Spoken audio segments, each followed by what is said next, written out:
add to the existing register of voters, which has 7.07 million records. So therefore, that target of the estimated target of 3.5 million new registrations will add on to the existing register.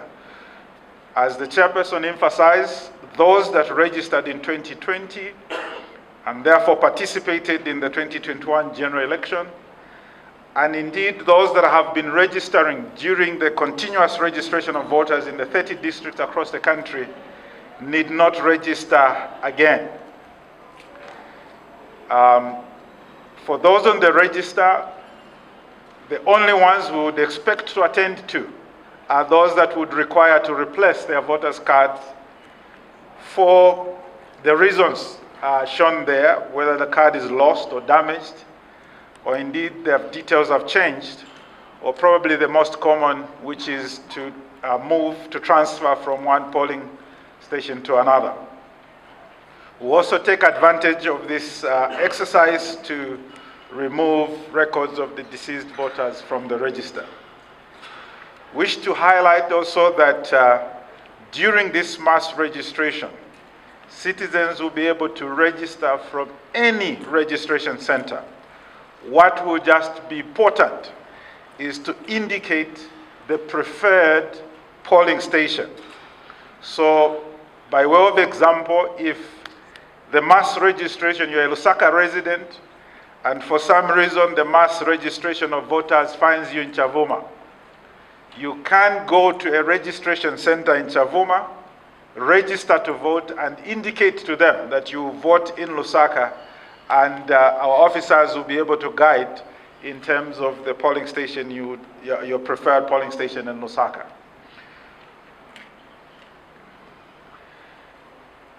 As indicated, we will deploy at any given time over 2,000 centers, and from the 2019 delimitation, you will recall that the current register has about 12,152 polling stations. So those are the centers that we'll use as registration centers. So 2,100 plus open at any given time, and this will run in 6 phases. So giving us that 30 days. I'll elaborate more on this in a slide to come. So this therefore entails that the number of kits we deploy to the districts will vary depending on the number of registration centers, which probably we're familiar with as polling stations. In addition to that, we will have fixed centers at the district, most likely the civic centers. And as earlier indicated, we'll also have the pre-registration online for people that would like to quicken their steps as they get to collect their cards. So to elaborate on the movement of kits, we've picked an example here of 3 registration centers in Chawama constituency. Just since we're speaking to Lusaka residents, some of these might be familiar. So the first would be St. Maurice Secondary School, which is one center but has 15 polling stations.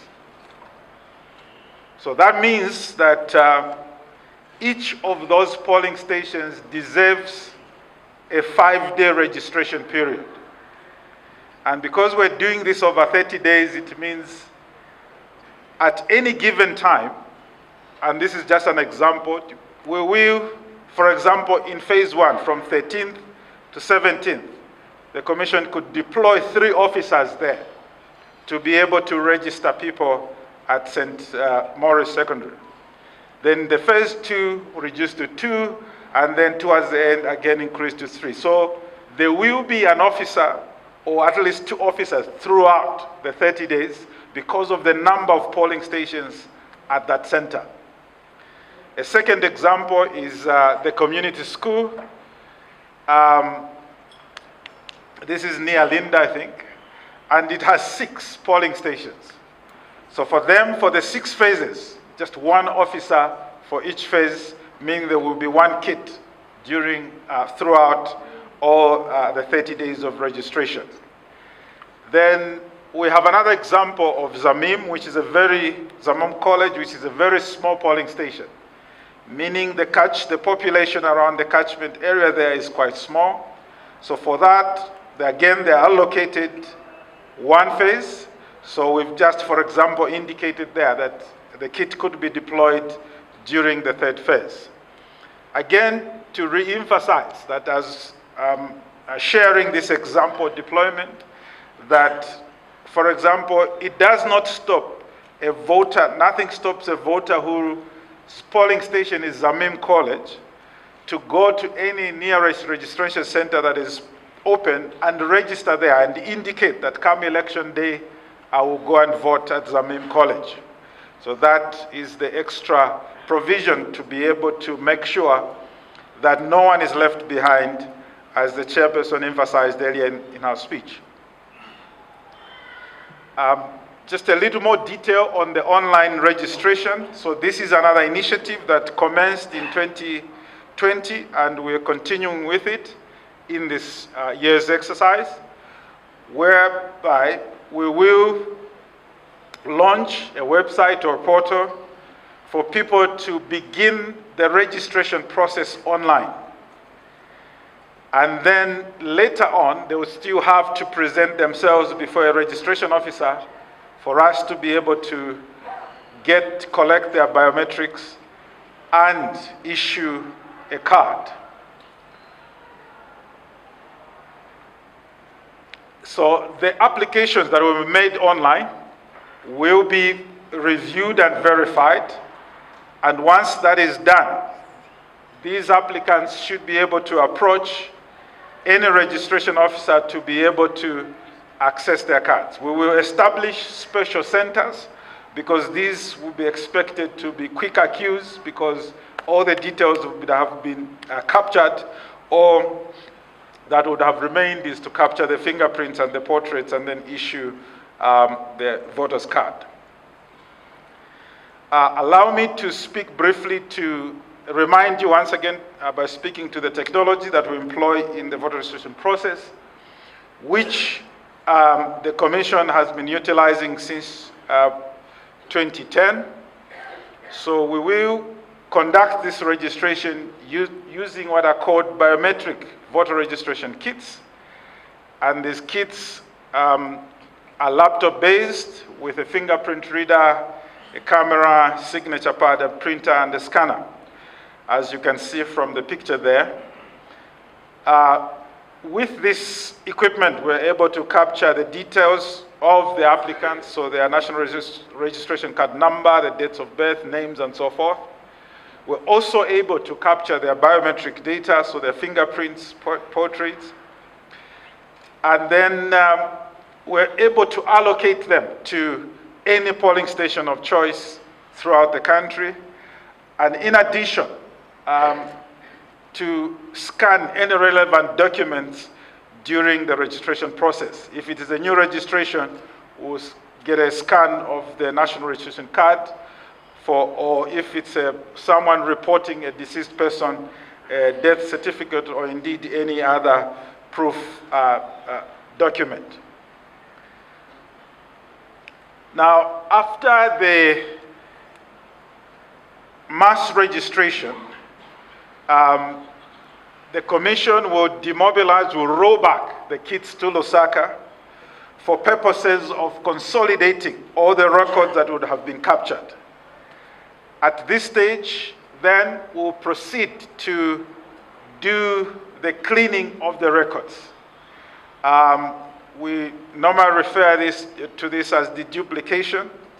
So this process is meant to identify any duplicate records, and for this we use fingerprint comparisons. This is where the automated biometric identification system, or ABIS, comes into play. So after that, we have demobilized the kits, we've brought the records to Lusaka and consolidated. We run all the records through the EBIS so that all potential multiple registrations are identified. Now, the process does not entirely rely on the system. The system is used to identify the potential multiple registrations. And as indicated earlier, the system utilizes the unique features of our fingerprints, which I'm sure we're all aware that all of us have unique fingerprints. Not even identical twins have the same. So that is what is used to help us to make sure that we identify all potential multiple registrations on the database. Now, the process is not entirely machine-driven. There is a stage where the information is presented to human beings or operators for purposes of confirmation of this. We call this process the adjudication process. So on the screen there, I'm showing an example of what is presented to an operator to say, we have, there's these two records, and these are their portraits. From the EBIS perspective, this is the same person. So look at them. And besides the portraits, remember I did indicate that we scan copies of the national registration card. So that is also pulled up on the side to make sure that the verification is as thorough as possible. So that not only do we meet the objective of ensuring that a person only appears once, but also we do not disenfranchise anyone on the account of utilization of technology. So it is after this process that then the provisional register is fully compiled and printed out for inspection. I think we are all familiar with the layout of the register of voters that we use, that the Electoral Commission of Zambia prepares. So the format will not change, and that's what will be produced, firstly as a provisional register for purposes of inspection. And as indicated earlier, the inspection of this register will take place between 17th and 23rd February 2026. And the inspection will be through the 3 channels. The Commission will avail a physical copy for each of the 12,000 plus polling stations around the country, so that those that registered can walk to the polling station or the registration center rather and verify that their details have been accurately captured. The register will also be availed via the Electoral Commission of Zambia website, and also will be available via a shortcode so that anyone with a mobile phone, whether smart or not, should be able to dial the shortcode and interactively be able to check the provisional register and confirm that the details are correctly captured.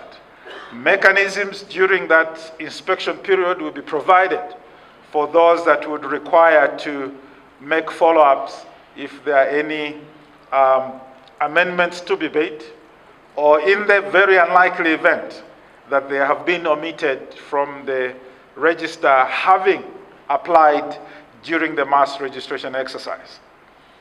As indicated earlier once again by the chairperson, the register will be certified on 30th April. It is for this reason that for purposes of encouraging youth participation, the latest, the cutoff date could be set was 30th April, because at that point, the register will be certified. Why are we certifying the register this early in the year as we go towards the 2026 general election is that as per roadmap shared earlier, the nominations for the 2026 general election will be held in May 2026. So therefore, by that time, the register of voters should be ready, because one of the requirements to support a candidate and even contest is that one must be a registered voter. So by the time the commission is conducting nominations, the certified register ought to be available. We will undertake mass campaign sensitization in terms of ensuring that the citizens are aware of the mass registration, which centers are open, the requirements to register as a voter, and the other services for those that are already registered, and including the importance of registering as a voter. And in the likely event that a registration center has moved, all that information will be adequately publicized so that our citizens can easily be attended to. In terms of publicity, we will utilize electronic and print media, community radio, and online social media, and so forth. We will also deploy voter education facilitators that will undertake community meetings, door-to-door campaigns, again, to continue to share this information and ensure that the citizens are duly informed and are able to participate in this process. I will close by re-emphasizing that the Commission, as earlier highlighted by the chairperson, has made a commitment that everyone that is eligible to register as a voter and turns up will be facilitated to register as a voter, and no one will be left behind. I thank you.